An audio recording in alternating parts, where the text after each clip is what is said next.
नमस्कार, मैं अम्बे वर्मा और आप देख रहे हैं इंडिया टीवी न्यूज।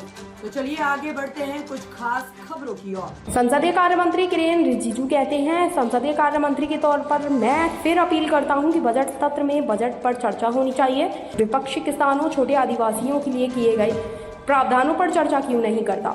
लोगों ने प्रधानमंत्री नरेंद्र मोदी को जनादेश दिया है, आप इसका अपमान करने की कोशिश कर रहे हैं, यह बिल्कुल भी सही नहीं है।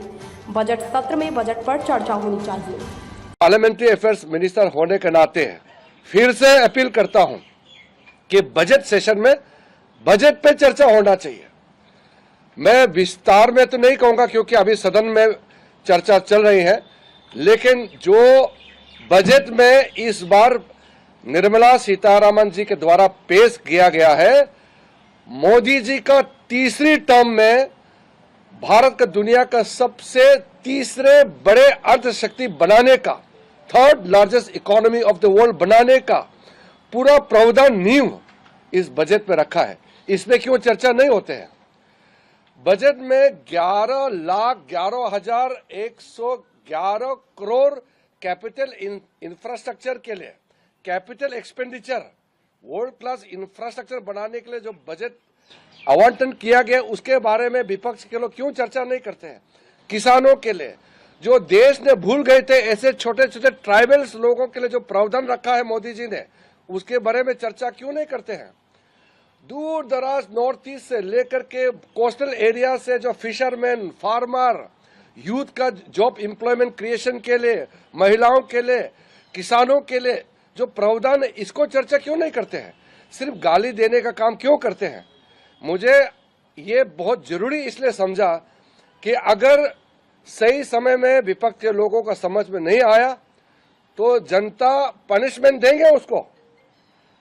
जनता ने जनादेश दिया है और सरकार चलाने के लिए मोदी जी को तीसरे टर्म भारत के लोगों ने दिया है।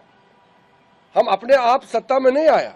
मोदी जी को तीसरे टर्म प्रधानमंत्री बनाने के लिए यह जनादेश भारत के जनता का है और भारत के जनता का इस निर्देश को आप इस एक गलत तरीके से अपमान करके और नैरेटिव बदलने का कोशिश करते हैं, ये बिल्कुल सही नहीं है। बजट सेशन, बजट पे चर्चा होना चाहिए।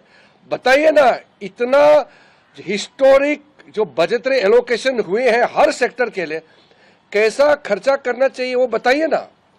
विपक्ष के लोगों को ये बताना चाहिए कि इतना बड़ा बजट को खर्चा करने के लिए और क्या क्या कदम उठाना चाहिए, वो बताओ ना, सुझाव दो। सुझाव देने के लिए बजट सेशन होता है, या गाली गलौज देने के लिए बजट सेशन नहीं होते हैं। मैं बहुत अफसोस के साथ कह रहा हूं, लेकिन अपील भी कर रहा हूं कि कल पहला दिन बजट में जो विपक्ष के लोगों ने हरकतें की है वो दोबारा नहीं होना चाहिए।